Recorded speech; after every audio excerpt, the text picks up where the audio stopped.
Olá, a revista eletrônica do TCE, Tribunal de Contas do Estado de Mato Grosso do Sul, traz nesta edição dois grandes nomes do cenário jurídico nacional: o magistrado e professor da USP, José Maurício Conte, e um dos notáveis mestres da Fundação Getúlio Vargas, o também professor Eurico de Santi.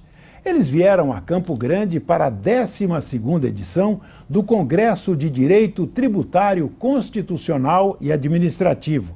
Aqui, essas referências do direito vão permitir com que todos vocês compartilhem um pouco de conhecimento sobre transparência, legalidade e controle das contas públicas.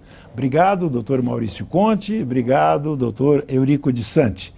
Doutor Maurício, qual é a importância da legalidade em relação à elaboração e à execução dos orçamentos públicos? Em primeiro lugar, eu agradeço o convite. Muito obrigado, Henrique, e ao Tribunal de Contas do Estado. Parabéns pela revista eletrônica. E é uma satisfação poder colaborar com esse evento e com essa entrevista. O princípio da legalidade ele é importante para todos os ramos do direito, para o ordenamento jurídico como um todo. E no âmbito do direito financeiro, na parte especificamente orçamentária, ele tem uma especial relevância pela necessidade que nós temos de ter autorização legal para toda e qualquer despesa pública. Não se pode gastar dinheiro público sem que isto tenha sido previsto em lei. E isso faz com que a sociedade tenha que concordar, autorizar e decidir sobre os gastos públicos. Então, há necessidade de seguir todo o ordenamento jurídico para elaborar a lei orçamentária, de modo que ela represente, quando pronta, aquilo que a sociedade decidiu em termos de onde, como e no que vai ser gasto o dinheiro público. E no que se refere à execução orçamentária, o principal ponto é essa necessidade de autorização legal para as despesas públicas. Não se pode gastar dinheiro público sem que isso tenha sido previsto em lei, o que inclusive caracteriza crime contra as finanças públicas. Então, esses são os pontos mais relevantes aí, eu diria, da questão da legalidade orçamentária.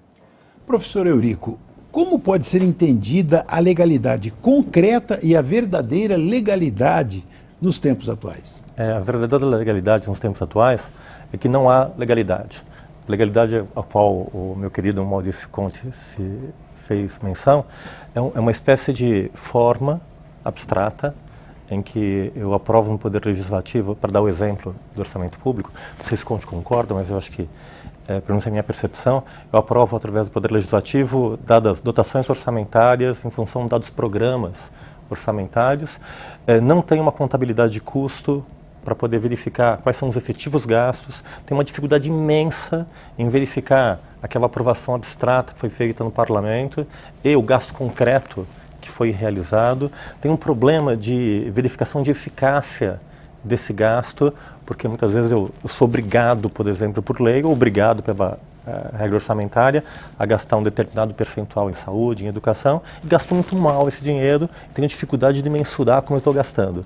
Então, o que eu vejo, na verdade, até para provocar um pouquinho o debate com o Conte, é uma crise de legalidade, o que eu chamo de legalidade autista, tanto no sistema tributário como no sistema orçamentário, em que eu tenho ali um símbolo legal, um rito legal que é seguido pelo parlamento, mas que na prática, primeiro é altamente complexo, e depois eu tenho dificuldade na prestação de contas dessas informações e falta interesse e controle social sobre isso. Então, a minha impressão é que a grande dificuldade do sistema, que a gente vive dentro de um marco desse paradigma da legalidade, mas o fato é que o nosso jeitinho brasileiro fez com que essa legalidade não funcione, seja uma legalidade performática só de aparência. E como é que o senhor vê a transparência fiscal no Brasil de hoje e de amanhã? Para ser bem objetivo, Henrique, eu acho que a gente vive numa espécie de num âmbito de promiscuidade fiscal e legal. Então, em função de uma série de critérios do próprio direito, de uma idolatria do direito constitucional, do princípio da legalidade, nós criamos uma série de categorias, de classes, vinculação de impostos para fins específicos, como Seguridade Social, CPMF para a saúde, vinculações orçamentárias, para a saúde, para a educação, e toda essa circunstância de vinculações, de informações, de cortes. Para cada corte desse, eu tenho um critério normativo diferente. Para cada critério normativo diferente, eu tenho que fazer uma prova da realidade em relação a esse critério normativo. Isso torna o sistema hipercomplexo, torna o direito difícil de operar, os tribunais não dão conta de operar, os operadores não dão conta de operar, os procuradores não conseguem entender o sistema. Então, a transparência é uma espécie de estratégia para mostrar a verdadeira legalidade. Porque a verdadeira legalidade não está na Constituição, não está nas leis. Essa é a legalidade de papel. A verdadeira legalidade está nos atos de aplicação do direito. Está ali nos documentos de despesa pública, na realização concreta do orçamento público, está ali na efetiva realização da arrecadação. Eu quero saber no Brasil quem paga ICMS, quem paga ISS, quem paga imposto de renda. Essas informações são todas cobertas por sigilo fiscal. Que legalidade é essa, em que todos são iguais perante a lei e eu não tenho como saber se a lei é efetivamente aplicada igualmente para todos, porque isso é protegido por sigilo de informação. Então, a ideia da proposta de transparência não é defender a transparência em si, mas é justamente ter informação, aumentar o fluxo de informação sobre a aplicação da legalidade para a gente conhecer a lei do nosso país e saber, na verdade, os problemas que ela tem para pensar em criar marcos de reforma. Professor Maurício Conte, na sua visão, existe transparência no controle da fiscalização da arrecadação tributária? Em primeiro lugar, só esqueci de agradecer também a presença aqui do Eurico, com quem eu posso discutir, um grande amigo, sou um grande admirador aí do Eurico. Então é uma satisfação poder estar nesse evento aqui junto com o Eurico.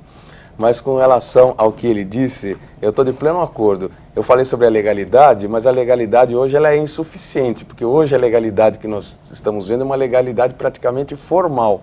E isso é bastante insuficiente. Nós temos que ir além disso, para as ideias de legitimidade, de economicidade, de eficiência, para ir além da legalidade. Essa observância da legalidade formal, que foi a referência a que o Eurico fez, ela é completamente insuficiente. Hoje em dia nós precisamos ir além disso para poder melhorar a chamada qualidade do gasto público. Agora, com relação à transparência, não só na arrecadação, mas na execução também, isso é um dado também que vai nessa linha. Hoje o Brasil é tido como um país que, em termos de transparência fiscal, ele está bem.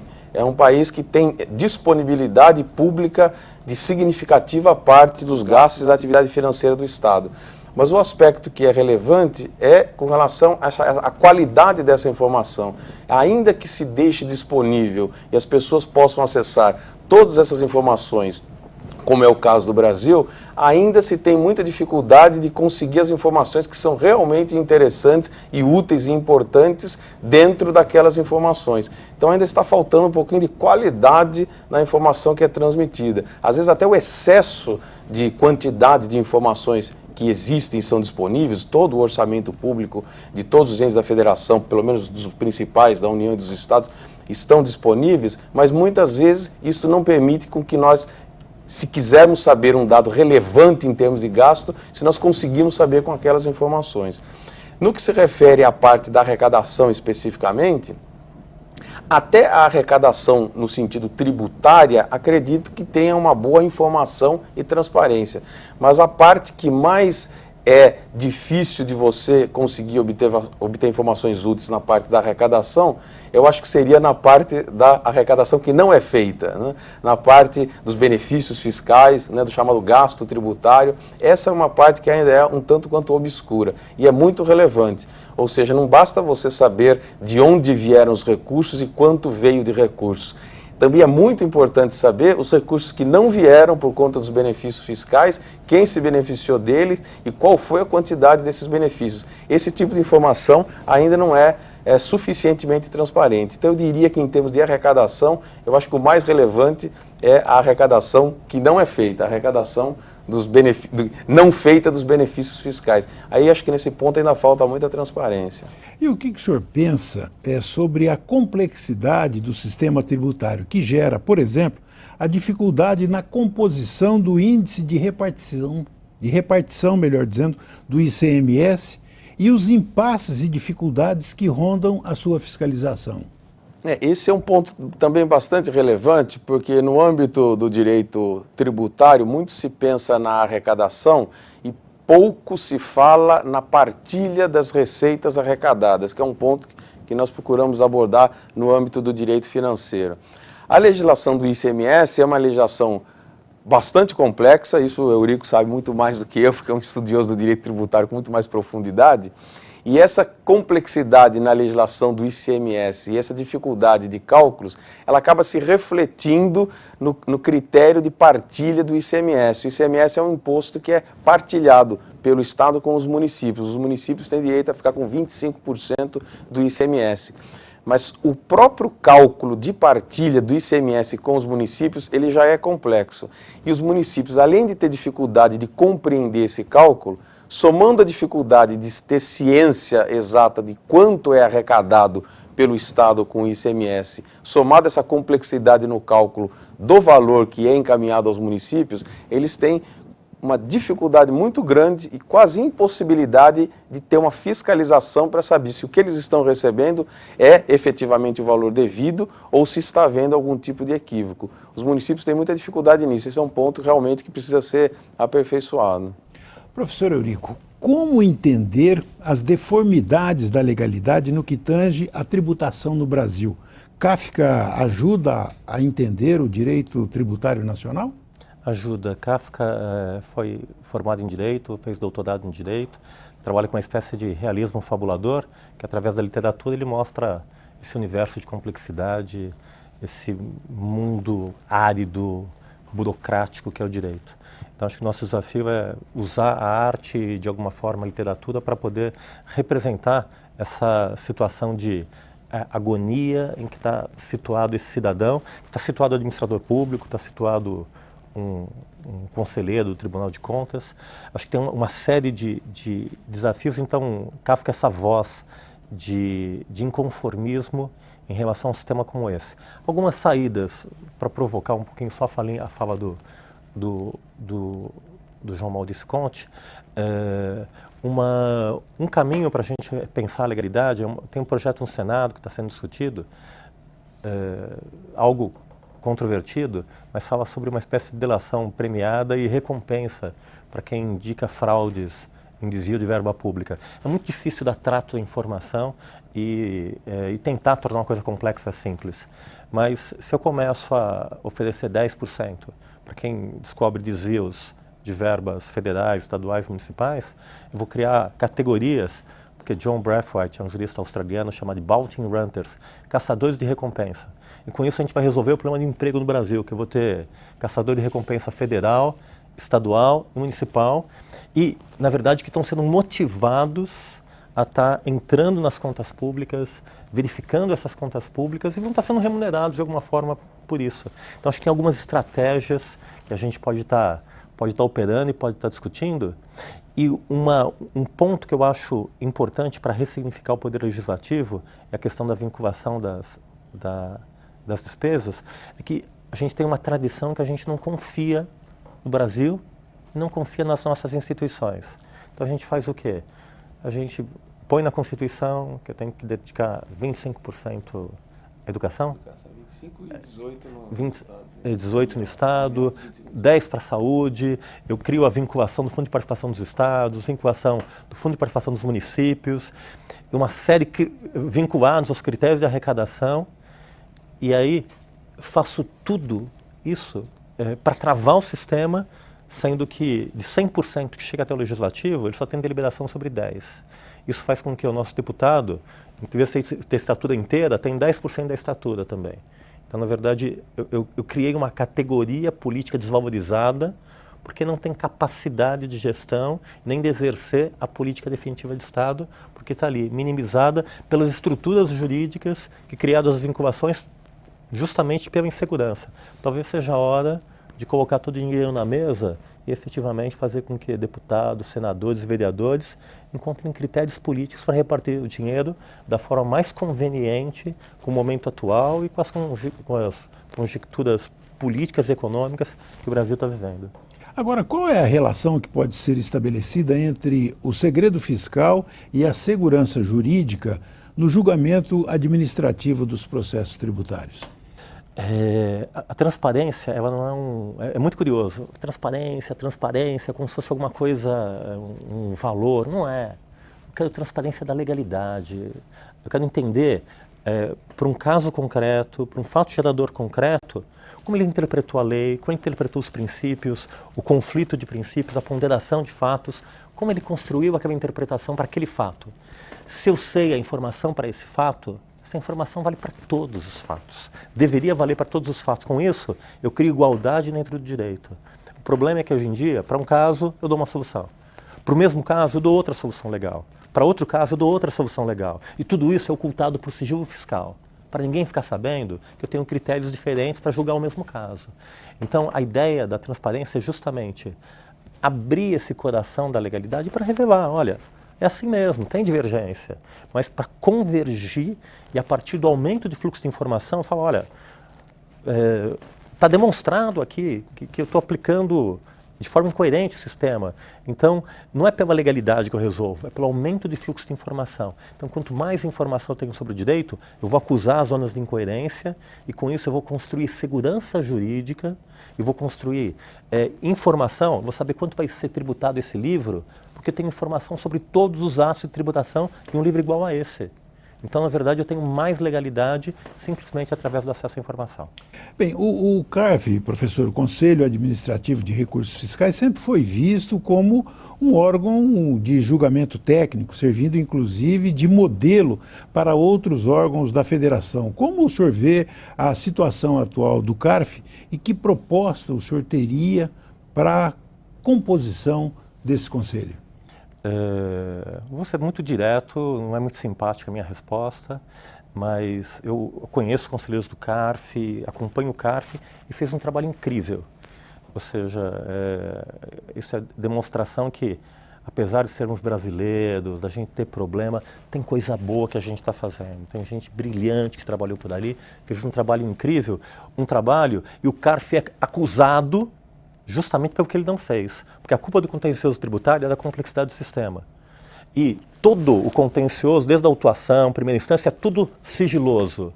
Então, só aparece no CARF. Então, por isso o CARF está sendo acusado. Se abrir para as outras instâncias, se tivesse acesso à informação, ia estar todo mundo envolvido muito mais nessas operações.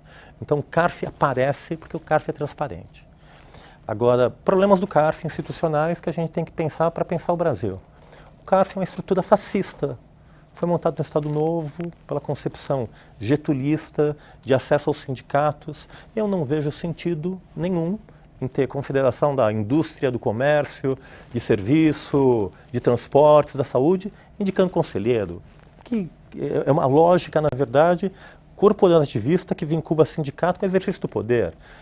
Então, acho que, na verdade, o CARF está surgindo, está criando-se uma oportunidade para recriar o CARF.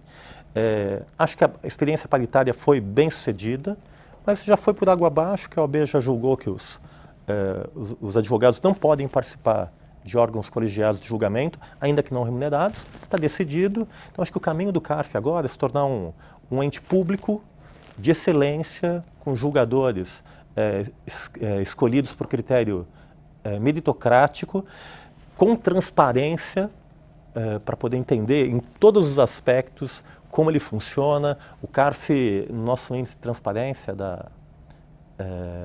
do núcleo de estudos, nós verificamos que o CARF é pouquíssimo transparente. Comparando estados e municípios, ele está em 13º lugar. Então, não abre informações, não abre movimento de processo, uma série de informações importantes. Então, eu acho que a gente está vivendo um renascimento do CARF, e eu creio que tem que ser uma instância de elite de julgamento formado por agentes públicos. Eu acho que já está colocado uma pá de cal nessa ideia de órgãos paritários. Professor Maurício Conte, qual a análise que o senhor faz sobre os 15 anos de vigência da Lei de Responsabilidade Fiscal e qual a importância do Conselho de Gestão Fiscal para a Federação Brasileira? Em linhas gerais, a avaliação é positiva, né? Até na década de 90, no início da década de 90, o país vivia uma situação de contabilidade pública e finanças caótica, porque nós tínhamos uma inflação extremamente elevada. Em 1994, com a estabilização da moeda, criou-se o primeiro passo para permitir que pudesse ser feita uma regularização nas contas públicas. Isso se consolidou no ano de 2000 com a Lei de Responsabilidade Fiscal. Então foi um marco importante porque, uma vez havendo a estabilidade da moeda, que era o primeiro requisito, somado com as normas públicas de maior rigidez, como foram as impostas pela Lei de Responsabilidade Fiscal, criaram-se as condições para que a contabilidade pública brasileira e as contas públicas, as finanças públicas, fossem confiáveis e organizadas. Então, nesse sentido, ela produziu um efeito extremamente positivo e agora, 15 anos depois, se tem que concluir que as finanças públicas hoje no Brasil têm um bom grau de confiabilidade, a contabilidade pública hoje tem um grau de transparência significativo, que foi provocado a partir da Lei de Responsabilidade Fiscal, e há condições, então, de você fazer o desenvolvimento do país com contabilidade pública mais clara e transparente. Agora, há necessidade de alguns aperfeiçoamentos e alguns avanços até para completar a Lei de Responsabilidade Fiscal, que é o caso, por exemplo, do Conselho de Gestão Fiscal. A Lei de Responsabilidade Fiscal, ela foi muito própria no sentido de respeitar o federalismo brasileiro. Em todos os pontos, ela faz considerações sobre a existência dos entes federados autônomos e também sobre a separação de poderes. E faz questão de respeitar isso. E um dos órgãos mais importantes para permitir que exista respeito à questão federativa no Brasil é fazer com que um dos principais órgãos para regulamentar a Lei de Responsabilidade Fiscal seja o Conselho de Gestão Fiscal. Então, o Conselho de Gestão Fiscal é um órgão criado para completar a Lei de Responsabilidade Fiscal, regular vários aspectos da Lei de Responsabilidade Fiscal, feito de maneira democrática com respeito ao federalismo brasileiro. Isto não ocorreu, ou seja, até agora não houve não foi completada a Lei de Responsabilidade Fiscal e não foi implantado o Conselho de Gestão Fiscal.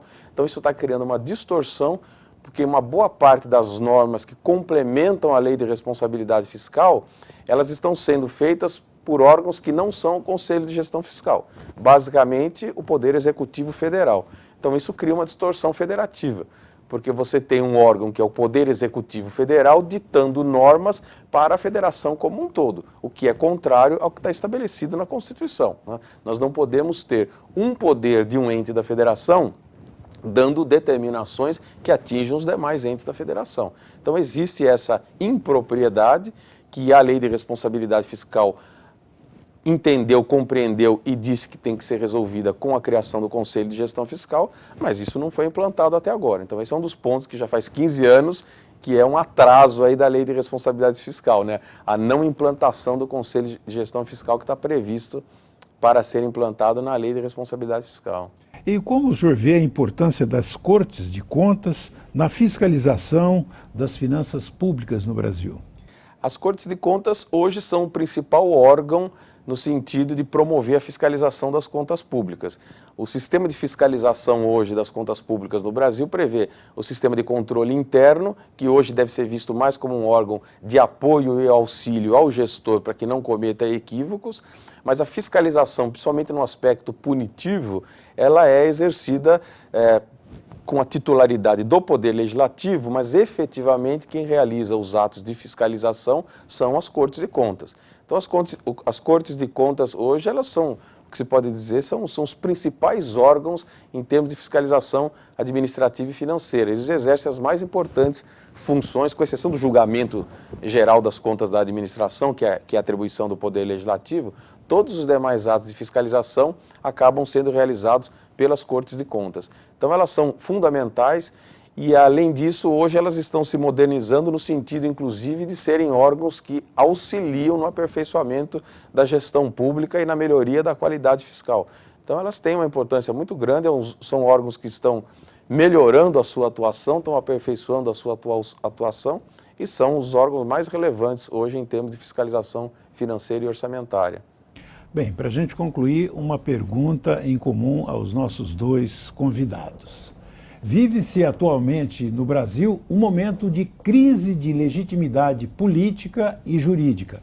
O que os senhores pensam sobre a atuação das instituições republicanas e quais as perspectivas do cenário futuro?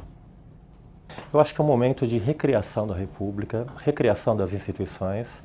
Como diria Caetano naqueles festivais antigos, e eu diria em relação aos tribunais de contas, o júri é muito simpático, mas é incompetente. O fato é que os tribunais de contas têm uma função importante, porque a Constituição determinou isso, só eles têm que fazer. Mas é muito mal feita, muito mal realizada.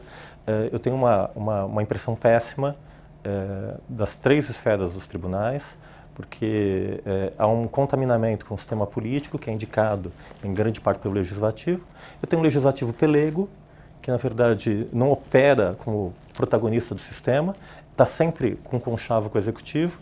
Então quem faz o orçamento de verdade é o Executivo, o Legislativo engole esse orçamento e depois eu fico nas pedaladas dos controles, nas três esferas de poder. Isso não funciona. Então fica legalidade fake e a gente sabe de uma série de situações que acabam criando desconforto e uma coisa fundamental na questão de evolução institucional. O caminho para juntar direito e desenvolvimento é fortalecer as instituições, não é acabar com as instituições. Então, o nosso desafio é fortalecer o Tribunal de Contas, fortalecer o Poder Legislativo. E como é que eu faço para fortalecer o Poder Legislativo? Eu obrigo uma moral ou então uma nova religião? Não. Eu acho que é dando mais competências e mais atribuições ao Poder Legislativo. Talvez o nosso desafio, e encaminharia até para ouvir a opinião do Conte a respeito disso, talvez o nosso desafio seja destravar a nossa máquina de vinculações, de arrecadação, empoderar o Poder Legislativo. O orçamento está aqui, 100%, 1,5 trilhão. Então, políticos, como que a gente vai fazer política de desenvolvimento regional? Como eu vou distribuir para o semiárido? O que nós queremos ser? Eu vou ser um país que vai vender commodity para sempre? Vou ser um prestador de serviço? Vou ser um centro financeiro da América Latina?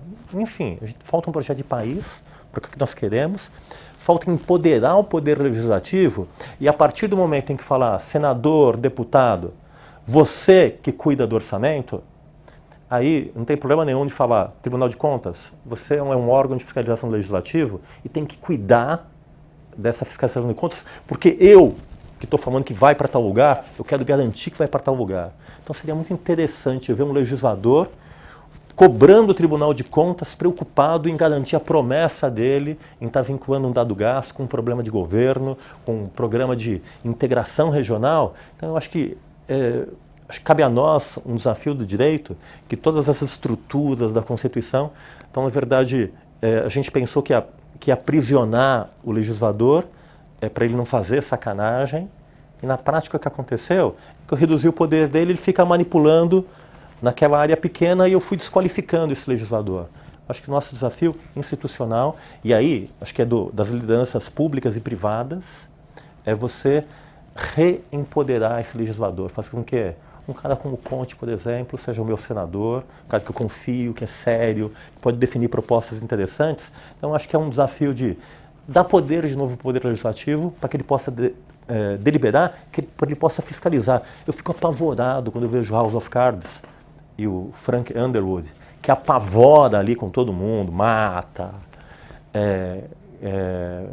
faz tudo, mas ali o cara tentando imaginar de tudo, é sádico, é homossexual, ele faz de tudo ali, apavora, mas não tem nenhum desviozinho de verba, assim. O maior ataque que teve ali foi uma leizinha que ele se apropriou de um fundo de emergência e apavoraram ali na reeleição dele. Se os caras viessem aqui no Brasil, eles vão ver o que a gente faz aqui. A gente apavora, de fato. Então, você não consegue nem imaginar, o Legislativo lá fiscaliza. Então, eu acho que a gente pode pensar em reconstruir a ideia de legalidade, reconstruir a ideia do legislador, fazer com que o Executivo execute e que o Judiciário julgue. Vai ser uma grande inovação. Eu concordo com uma boa parte, ou praticamente tudo que foi dito pelo Eurico. Eu sou um grande defensor da autonomia e independência dos poderes, dos órgãos e das instituições. E existe realmente tudo isso que foi dito, ou seja, você vê pela própria forma de composição dos órgãos superiores, essa indicação feita, digamos, do Executivo para ministro do Supremo Tribunal Federal, indicação feita do Legislativo do Executivo para os integrantes dos tribunais de contas, elas geram uma dependência e uma inter-relação dos órgãos que causa dificuldades no exercício da independência deles.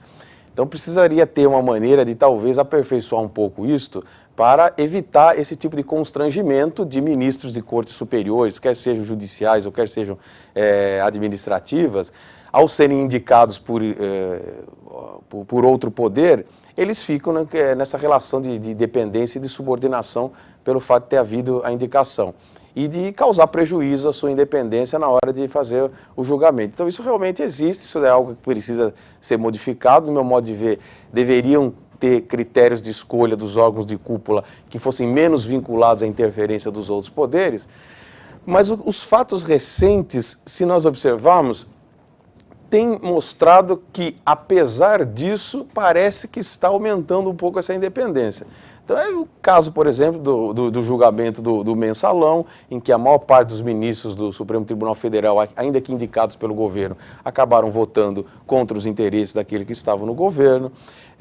Recentemente, o Tribunal de Contas fez um julgamento em que reconheceu a ilegalidade das atividades que foram conhecidas como pedaladas fiscais, que estão motivando, inclusive, ontem o pedido de abertura de crime comum contra a presidente da República por conta disso. Quer dizer, foi obra da atividade fiscalizatória do Tribunal de Contas da União. E também o fato hoje, até de se observar que a presidente está fraca, né, e isso é claro, na verdade, se formos notar, isso é uma aparente mudança de paradigma, no sentido da gente sempre saber que o poder executivo é o chefe maior, é o que tem mais poder. Mas isso, em termos teóricos, está errado. O poder mais relevante, mais importante constitucionalmente, aquele que representa efetivamente o povo, é o poder legislativo. Ele é que tem que dar a palavra final. Mas ele sempre foi um subserviente do poder executivo. O poder executivo sempre conseguiu comandar o legislativo. E esta fraqueza da nossa presidente hoje, nada mais fez do que recolocar o poder legislativo, ou pelo menos se aproximar do lugar dele, que é o de mais importante poder da República, né? Então ele está apenas recuperando uma parte do poder. Mas mesmo assim, ainda acho que precisa muito. Então teve esse aspecto positivo. Eu acho que o fato da presidente ter ficado fraca simplesmente está fazendo com que ela não está conseguindo hoje claramente subjugar o poder legislativo, como sempre foi feito. Sempre ocorreu isso, né? Então, no fundo, tem esse aspecto que não deixa de ser um aspecto positivo. Mas, mesmo assim, ainda precisa melhorar muito. No caso, por exemplo, como foi bem dito pelo Eurico, o orçamento hoje, ele deveria ser algo que representa a vontade da população e, embora uma proposta seja feita pelo Executivo, quem dá a palavra final é o Legislativo. Mas no sistema criado hoje, o Legislativo, ele colabora com muito pouco. Essa recente emenda do orçamento impositivo praticamente disse, ou deixou claro, explicitou constitucionalmente, que o Poder Legislativo praticamente ele tem palavras sobre 1% do orçamento. Quer dizer, 99% do orçamento acaba sendo elaborado no âmbito do Poder Executivo, o que é uma distorção. Então ainda tem muito a avançar, né? Nós precisamos avançar muito, mas esses últimos fatos eu acho que de certa forma dizem que há esperança no sentido de que as instituições estão com uma independência um pouquinho maior do que elas já tiveram, mas ainda falta muito para atingir aquilo que eu considero o ideal, né? Professor Maurício Conte, professor Eurico de Santi, em nome do Tribunal de Contas do Estado de Mato Grosso do Sul, eu agradeço essa rica participação dos senhores. E nós agradecemos a você. Até a próxima edição.